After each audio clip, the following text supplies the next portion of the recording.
since Pentecost, right, it's not so much that we need more of God out of heaven as much as we need more of God out of us.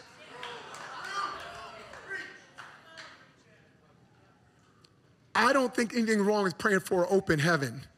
I absolutely believe we should do it. But maybe we should equally pray for open hearts. Because I feel like there's more on the menu than what we're grasping, what we're going for. So the guy shoots 3 arrows and stops.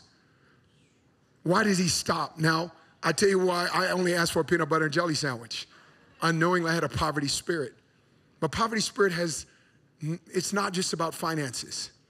Poverty spirit is a stronghold developed by Satan to keep you in a mediocre state in terms of what is available to you and what you feel you're worth, as opposed to pressing in for the more. That a poverty spirit is developed over years of sitting in the passivity, complacency, and apathy. And after a while, you declare that your norm, and you don't realize something shifts in a nation.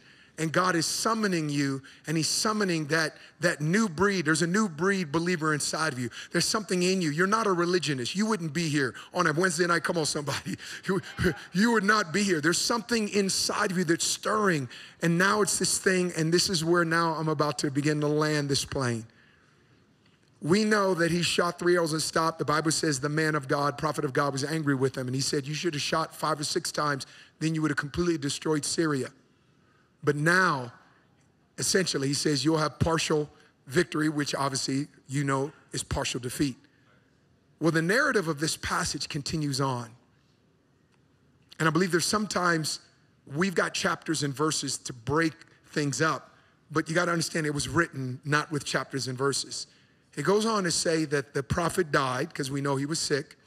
He dies, and years, I guess there's an amount of time, enough to where his bones are exposed. Israel's in a battle, or actually, correction, they're in a funeral. They had a guy die. We just call him Bob. Bob's dead. We love Bob. Oh, man, Bob, we're going to miss Bob. And they're walking with Bob, and all of a sudden, some raiders jump out, threatening raiders, right? These are like ISIS jump out. Well, you got to go from funeral procession mode to fight mode. So like, poor Bob, up, boom, let's throw Bob. Come on, we got to fight. So they throw Bob, and this is awesome, right? There's a hole where Elijah's bones are at. When Bob touches Elijah's bones, the Bible says he revived. And I'm a visual guy. Now, the Bible didn't say this, and so you can come up to me afterwards and say, well, I get it, but this is how I believe it happened.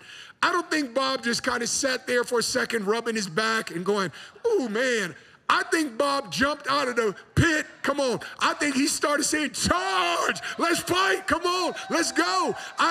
And let's just say this. I believe Israel won that fight that day because when you come back from the dead, they can't kill you.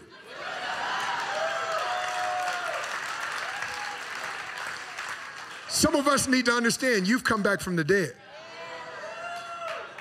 The devil can't kill you. You already, he could. Come on, I think about the most demon-possessed man of all time. The dude had anywhere from 3,000 to 6,000 devils in him. Mark chapter 5. 6,000 devils couldn't kill that man because God had a purpose to make him a missionary to the Decapolis. If 6,000 devils in one man, the moment they get out of him and get in pigs, they all commit suicide. If 6,000 devils couldn't take him out because he had a purpose on his life, come hell or high water, the devil can't take you out till God's ready to take you in. Don't let the devil threaten you with heaven. He says, I'll kill you. If he kills you, if he could, you would go to heaven. So let the devil threaten you with heaven. My vote for the baddest man, if I get someone to come to the keys, my vote for the baddest man in the Old Testament. You could say, right, Samson. You take a jawbone of a donkey, wipe out the ISIS of your day, you bad, okay?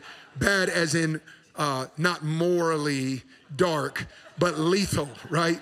That's what I meant by bad. He wouldn't get my vote, right? My vote for the baddest man in the Old Testament is Elijah, because when you can raise the dead after you're dead, you bad.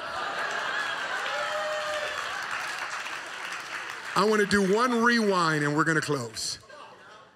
There's one little fact I purposely neglected to tell you to this point right now. And it's actually the point that God just pierced my heart with.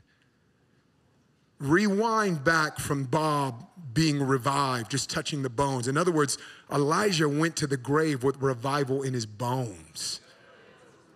Rewind it to before he dies, to where he's in a king's chamber, and the king sees a crisis coming to the nation. He wants a national turnaround, and he doesn't know this is a test.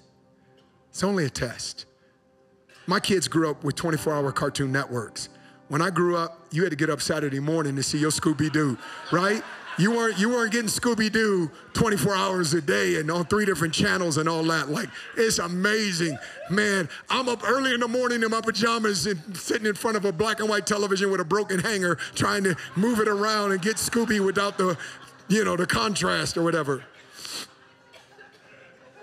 The worst thing you ever wanted to hear in my childhood growing up, because we had limited cartoon space, was Saturday morning you'd hear, boo. See, I just immediately got familiarity with people. You know what that was? That was a sound for the Emergency Broadcast Network, which meant they're going to interrupt your cartoons to do a test of, in our area, if an earthquake happened, this is the fallout shelter. I'm like, forget it. It's not an earthquake. Bring back Scooby-Doo, And they're doing all that stuff. Wouldn't it be great if all of God's tests came with a boo on the front of it? I mean, a boo, not a boo. You know what I'm saying? Like your boo, right? No. Boo. This was a test. It wasn't a quiz of compliance. Like, okay, you got to have this. It was a test of the chest. Because all revivals need real estate in order to operate. And the first piece of real estate God's looking for is the left center cavity of your chest. Here is the point I wanted to bring out.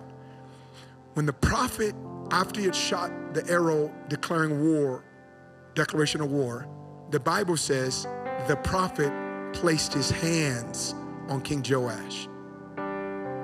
Joash shoots 3 arrows because of, I thought, a lot of different things. I think he had become domesticated, didn't know it, and a moment came in a crisis, and he had been trapped in a domesticated version, compromised, of walking out how he would serve God, and it was terrible timing. I think there was a little bit of a poverty spirit in terms of what he believed that God would do in him and through him. He had been used to mediocrity and passivity. But here is the biggest point. The king only shot 3 arrows because he didn't know he was in the room with revival. That man, that prophet that would eventually die, had enough revival on him that even dead bones of the prophet could raise a man back to life. What would happen as revival was reaching out for him? Because the Bible says that the prophet Elijah laid his hands on him. Do you know right now revival is reaching out for you?